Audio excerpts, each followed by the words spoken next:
Welcome class. आज हम type of operating systems के बारे में डिस्कस करेंगे।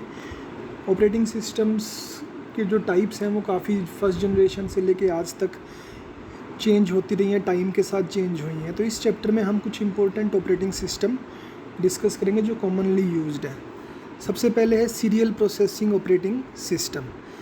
सीरियल प्रोसेसिंग ऑपरेटिंग सिस्टम में कोई भी हम जो काम करते हैं वो सिक्वेंशियल मैनर में होता है, ठीक है। तो इसमें इंस्ट्रक्शंस कैसे एग्जीक्यूट की जाती हैं? फीफो मैनर में। FIFO means first in first out. जो इंस्ट्रक्शन सबसे पहले मिलेगी वो सबसे पहले एग्जीक्यूट की जाएगी, जो इंस्ट्रक्शन बाद में मिलेगी वो आपको बाद में एग्जीक्यूट की जाएगी, ठीक है।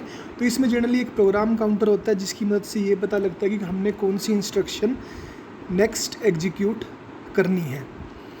सीरियल प्रोसेसिंग में भी हम पंच कार्ड्स का यूज़ करते हैं। पंच कार्ड्स में बेसिकली हम सारी जॉब्स एंटर करते रहते हैं जिस ऑर्डर में हमने वो रन करनी है। तो पहले हम उसे प्रिपेयर करते हैं जॉब को और फिर उसको कार्ड में स्टोर करते हैं। बट इसकी मेन डिसएडवांटेज यही है कि जो यूज़र है वो सिस्टम के साथ इंटरेक्ट नहीं कर सकता, ना कोई इनपुट दे सकता, ना कोई आउटपुट रिसीव कर सकता। उसके बाद सेकंड हम बैच ऑपरेटिंग सिस्टम पढ़ेंगे। बैच ऑपरेटिंग सिस्टम भी कंप्यूटर से डायरेक्टली इंटरेक्ट नहीं करता। यहाँ पर भी यूज़र अपनी जो जॉब है वो एक ऑफलाइन डिवाइस जैसे कि पंच कार्ड में प्रिपेयर करता है और उसके बाद कंप्यूटर ऑपरेटर को सबमिट कर देता है।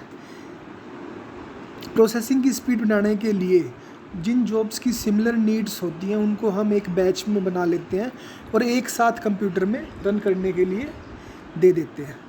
तो प्रोग्रामर्स अपने प्रोग्राम ऑपरेटर के पास छोड़ाते हैं, ऑपरेटर उन प्रोग्राम्स को सॉर्ट करते हैं और सिमिलर रिक्वायरमेंट्स को बैचेस बनाकर रन करते हैं।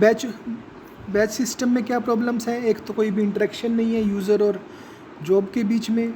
दूसरा, CPU अधिकतर खाली रहता है क्योंकि मैकेनिकल IO डिवाइस मतलब हम जो इनपुट दे रहे हैं पंच कार्ड के थ्रू वो काफ़ी स्लो होता है as comparison to speed of the CPU, processor की स्पीड के कंपैरिजन में।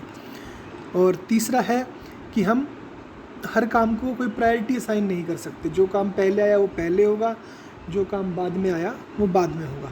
तो ऐसा हो सकता है कि हमारा इम्पोर्टेंट काम बाद में हो जबकि नॉन इम्पोर्टेंट काम हमारा CPU पर पहले हो। तो ये था बैच ऑपरेटिंग सिस्टम। थर्ड है आपका मल्टी प्रोग्रामिंग ऑपरेटिंग सिस्टम। अब मल्टी प्रोग्रामिंग ऑपरेटिंग सिस्टम का मेन कंसेप्ट क्या है? बैच में क्या दिक्कत आ रही थी हमें? बैच में हमें ये दिक्कत आ रही थी कि ना तो हम इनपुट दे पा रहे थे ना ही आउटपुट ऑपरेशन हो रहा था लाइव, ठीक है। तो इससे हमारा टाइम वेस्टेज हो रहा था, CPU का टाइम वेस्ट हो रहा था। तो उसको रिमूव करने के लिए मल्टी प्रोग्रामिंग आया जिसमें हम एक से ज़्यादा मल्टीपल प्रोग्राम्स कंप्यूटर में या कंप्यूटर की मेमोरी में एक साथ रख सकते हैं और जब कंप्यूटर आइडल होगा, खाली होगा, तो दूसरा प्रोसेस उस पर रन किया जा सकता है, ठीक है। तो मल्टी प्रोग्रामिंग का मतलब है कि मेमोरी में एक से ज़्यादा प्रोग्राम रखना और जब भी CPU को रिक्वायरमेंट हो तो दूसरे प्रोसेस को CPU पर रन कर देना। तो इससे CPU का आइडल टाइम आपका काफ़ी कम हो जाएगा और आपके कंप्यूटर की, आपके जो प्रोसेसर है या सिस्टम है उसकी परफॉर्मेंस काफ़ी ज़्यादा इंक्रीज़ हो जाएगी। इसको हम ऐसे समझ सकते हैं, सपोज़ करो एक प्रोग्राम कंप्यूटर पर रन कर रहा है और उसको किसी और डिवाइस की ज़रूरत पड़ती है तो वो अब CPU की ज़रूरत नहीं है। तो in the mean time CPU उससे ऑपरेटिंग सिस्टम उससे CPU लेके पहले प्रोसेस से किसी दूसरे प्रोसेस को दे देगा जिसको कोई ना कोई एग्जीक्यूशन करनी है। यहाँ पर हम लाइव इनपुट वगैरह भी दे सकते हैं। तो इसमें कोई भी हम बैच कार्ड वगैरह या अदर कार्ड्स कोई भी यूज़ नहीं कर रहे।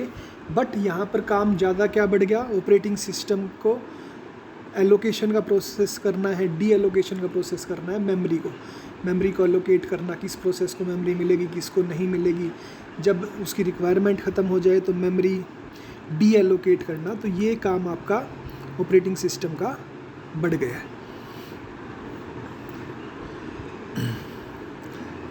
उसके बाद चौथा है आपका टाइम शेयरिंग ऑपरेटिंग सिस्टम। तो टाइम शेयरिंग एक तरह से टेक्निक है जिसकी मदद से कई सारे पर्सन्स जो अलग अलग जगह अलग अलग कंप्यूटर के सामने बैठे हैं वो एक पर्टिकुलर कंप्यूटर सिस्टम को एक ही टाइम में यूज़ कर सकते हैं। तो टाइम शेयरिंग या इसको मल्टीटास्किंग भी कई बार कह देते हैं, वो एक लॉजिकल एक्सटेंशन है मल्टी प्रोग्रामिंग की। ठीक है, तो प्रोसेसर टाइम जो हम यूज़र्स के बीच में डिवाइड करते हैं, प्रोसेसर तो हमारे पास एक ही है, उसका जो टाइम है वो हम यूज़र्स के बीच में डिवाइड करते हैं, उसको हम कहते हैं आपका टाइम शेयरिंग। तो मल्टी प्रोग्रामिंग और टाइम शेयरिंग सिस्टम के बीच में मेन डिफरेंस ये है कि मल्टी प्रोग्राम सिस्टम्स में हमारा मेन ऑब्जेक्टिव था कि हम प्रोसेसर के यूज को मैक्सिमाइज़ करें, प्रोसेसर आइडल नहीं होना चाहिए। जबकि यहाँ पर टाइम शेयरिंग में हमारा ऑब्जेक्टिव है कि हम रिस्पॉन्स टाइम कम से कम हो, मतलब जब भी कोई रिक्वेस्ट हम कंप्यूटर को देते हैं तो तुरंत उसका जवाब हमें मिले। तो यहाँ पर रिस्पॉन्स टाइम आपका कम से कम हो।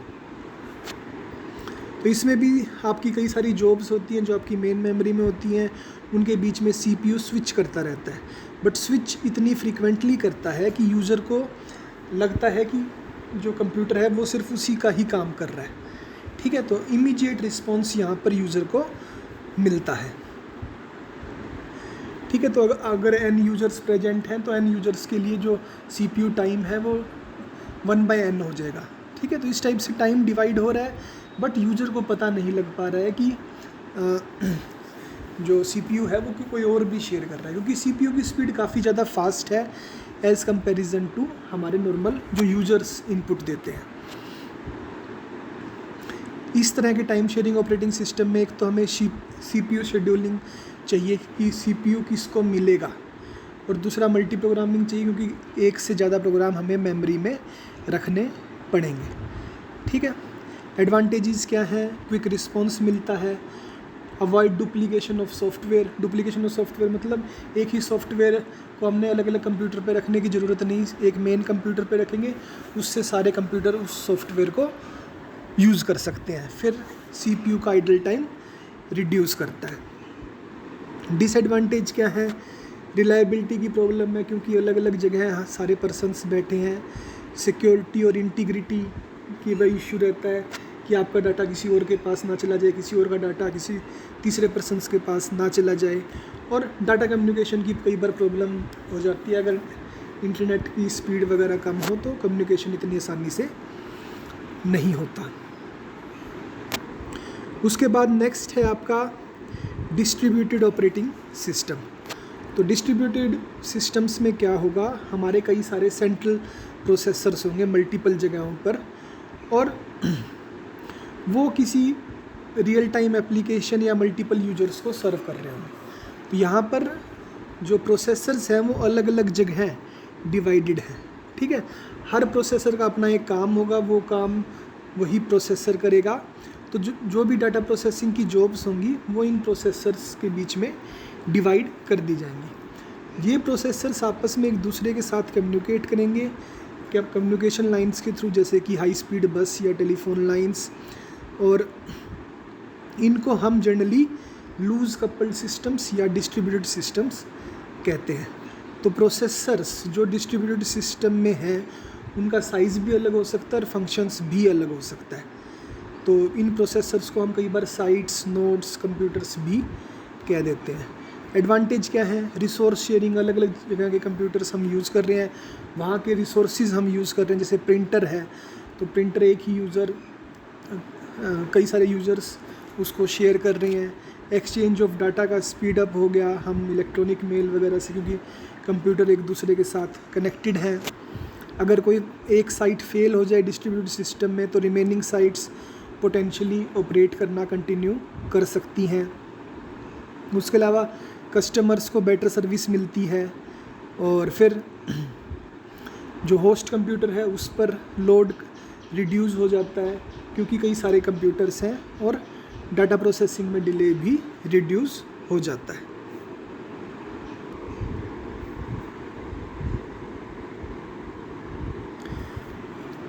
तो क्लास नेक्स्ट है आपका network operating system. Network operating system एक सर्वर पर रन करता है। ठीक है, और वो सर्वर की कैपेबिलिटीज़ प्रोवाइड करता है, जैसे कि डाटा को मैनेज करना, यूजर्स को मैनेज करना, ग्रुप्स को मैनेज करना, सिक्योरिटी, एप्लीकेशंस। तो इन सब चीज़ों को सर्वर मैनेज करता है या नेटवर्क ऑपरेटिंग सिस्टम मैनेज करता है। तो primary purpose network operating system का ये है कि हम फाइल्स को, शेयर्ड फाइल्स को या प्रिंटर को एक दूसरे के साथ शेयर कर पाएँ। फाइल और प्रिंटर एक्सेस मल्टीपल कंप्यूटर्स के साथ शेयर कर पाएँ।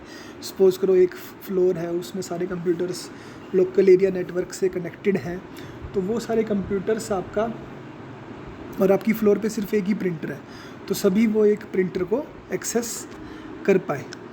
नेटवर्क ऑपरेटिंग सिस्टम के एग्जांपल्स क्या हैं? Microsoft Windows server 2003, Microsoft Windows server 2008, Unix भी नेटवर्क ऑपरेटिंग सिस्टम है, लिनक्स भी नेटवर्क ऑपरेटिंग सिस्टम है। एडवांटेजेस क्या हैं इसके? एक तो सेंट्रलाइज्ड सर्वर है तो हाईली स्टेबल होता है, दूसरा सिक्योरिटी भी सर्वर मैनेज करता है। फिर अगर हमने न्यू टेक्नोलॉजीज़ में अपग्रेड करना है तो वो आसानी से हम सर्वर को अपग्रेड करके सारा नेटवर्क हमारा अपग्रेड हो जाता है। और सर्वर्स का रिमोट एक्सेस भी हम आसानी से डिफरेंट लोकेशंस पर डिफरेंट टाइप के सिस्टम्स को प्रोवाइड करवा सकते हैं। डिसएडवांटेज क्या है? सर्वर को ख़रीदने और उसको रन करने की कीमत काफ़ी ज़्यादा होती है। फिर सेंट्रल लोकेशन पे सब कुछ डिपेंड कर जाता है, जहाँ पर सर्वर है वहीं पर सबसे ज़्यादा काम होंगे, और उसके अलावा रेगुलर मेंटेनेंस और अपडेट्स भी हमें चाहिए। तो ये डिसएडवांटेज थे आपके नेटवर्क ऑपरेटिंग सिस्टम के। उसके बाद है आपका real time operating system. Real time system एक ऐसा डाटा प्रोसेसिंग सिस्टम होता है जिसमें टाइम इंटरवल जो होता है वो काफ़ी इंपॉर्टेंस रखता है। टाइम इंटरवल कौन सा? कि जब हमने कोई रिक्वेस्ट करी और जब हमें उसका रिस्पॉन्स मिला तो वो इतना स्मॉल होना चाहिए कि वही एनवायरनमेंट को कंट्रोल करता है। तो यहाँ पर time interval between request and response is very critical. तो उसे हम रिस्पॉन्स टाइम कहते हैं जनरली, कि time taken by the system to respond to an input and display of required updated information. तो इसमें रिस्पॉन्स टाइम काफ़ी कम होना चाहिए as compare to other systems.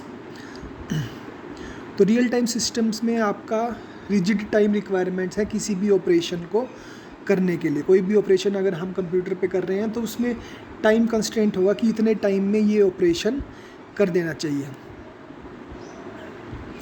ठीक है, तो जनरली ये scientific experiments, medical image systems, industrial control system, जहाँ पर टाइम इम्पोर्टेंट है वहाँ पर हम real time operating system use करते हैं। दो टाइप के होते हैं। हार्ड रियल टाइम सिस्टम पहला, जिसमें गारंटी दी जाती है कि क्रिटिकल टास्क टाइम पर कंप्लीट होंगे। यहाँ पर सेकेंडरी स्टोरेज लिमिटेड या ना के बराबर होती है और सारा काम मेन मेमोरी में ही होता है क्योंकि हमें स्पीड बहुत ज़्यादा चाहिए। दूसरा है सॉफ्ट रियल टाइम सिस्टम। इसमें टाइम कंस्ट्रेंट्स लेस रिस्ट्रिक्टिव हैं और क्रिटिकल टास्क को प्रायोरिटी मिलती है अदर टास्क से। बट ऐसा नहीं है कि वो टाइम कंस्ट्रेंट ही है कि एक बार आ जाए तो तभी की तभी वो टास्क करना है। तो सॉफ्ट रियल टाइम सिस्टम की लिमिटेड यूटिलिटी है as comparison to hard real time system. जिसके एग्जांपल जो आजकल हम वर्चुअल रियलिटी देख रहे हैं, मल्टीमीडिया या वर्चुअल रियलिटी, वहाँ पर आपका soft real time systems use किए जाते हैं। उसके बाद नेक्स्ट है आपका मल्टी प्रोसेसिंग ऑपरेटिंग सिस्टम। ठीक है, तो जनरली हमने अब तक जो भी कंप्यूटर या सिस्टम्स डिस्कस किए हैं उसमें सिर्फ एक सिंगल प्रोसेसर था, मतलब एक ही CPU है जिस पे कोई भी काम होता है। बट अगर हम एक साथ मल्टीपल जॉब्स रन करना चाहते हैं तो उससे CPU की स्पीड डिक्रीज़ हो जाएगी अगर एक ही CPU होगा। तो इस केस में स्पीड को बढ़ाने के लिए हम मल्टी प्रोसेसिंग यूज़ करते हैं। मल्टी प्रोसेसिंग में 2 या 2 से ज़्यादा CPU होते हैं और एक सिंगल ऑपरेटिंग सिस्टम उनको मैनेज करता है। अगर एक CPU फेल भी हो जाए तो दूसरा उसका काम करता रहेगा। तो मल्टी प्रोसेसिंग की मदद से हम काफ़ी ज़्यादा जॉब्स में एक ही टाइम में एग्जीक्यूट कर सकते हैं। सभी operations different number of CPUs पर डिपेंडेंट होंगे। अगर कोई CPU पहले काम कर जाए तो वो दूसरे CPU का काम उसको दिया जा सकता है। ठीक है, उसके बाद है parallel operating system. Parallel operating system में क्या है, हम कई सारे सिस्टम्स हैं जिनको हम पैरेलली नेटवर्क करके कोई भी टास्क परफॉर्म करता है। तो यहाँ पर कोई भी टास्क पैरेलली परफॉर्म किया जाता है मल्टीपल नेटवर्क कंप्यूटर्स की मदद से। जनरली यूनिक्स बेस्ड प्लेटफॉर्म पर किया जाता है, जिसमें हम जो लोड है, जो भी काम है, वो मल्टीपल कंप्यूटर्स पर डिवाइड कर देते हैं। तो पैरेलल ऑपरेटिंग सिस्टम एक सोफिस्टिकेटेड ऑपरेटिंग सिस्टम है, आज तक मतलब काफ़ी मुश्किल ऑपरेटिंग सिस्टम में से एक है, जो सभी रिसोर्सेज को मैनेज करता है और कंप्यूटर को पैरेलली रन करवाता है, जैसे कि मेमोरी, कैशे, स्टोरेज स्पेस। तो ये इसने सभी कंप्यूटर्स की मैनेज करनी होती है। तो पैरेलल ऑपरेटिंग सिस्टम काम अपना या सेट ऑफ कैलकुलेशंस जो है उनको स्मॉलर पार्ट्स में डिवाइड कर देता है और उसके बाद वो डिफरेंट मशीन्स पर डिवाइड कर देता है कि आपने ये काम करना है और आपने ये काम करना है। उसके अलावा कम्युनिकेशन के लिए दोनों मतलब जितने भी कंप्यूटर्स काम कर रहे हैं तो उनके लिए एक रूटिंग सॉफ्टवेयर होता है, जिसकी मदद से वो आपस में कम्युनिकेट कर सकते हैं। तो यहाँ पर हम मेमोरी को शेयर करते हैं, जिसकी मदद से ऑपरेटिंग सिस्टम काफ़ी फास्ट रन करता है पर ज़्यादा पावरफुल नहीं होता। ठीक है, तो यहाँ पर पैरेलल ऑपरेटिंग सिस्टम में आप ये देख लें कि कई सारे कंप्यूटर्स होंगे पैरेलली जो नेटवर्क के थ्रू अटैच होंगे और वो एक सिंगल प्रॉब्लम पर काम कर रहे होंगे, बट वो प्रॉब्लम उन सारे कंप्यूटर्स में डिवाइडेड होगी। तो आज हम यहीं तक पढ़ेंगे, आगे नेक्स्ट लेक्चर। Thank you.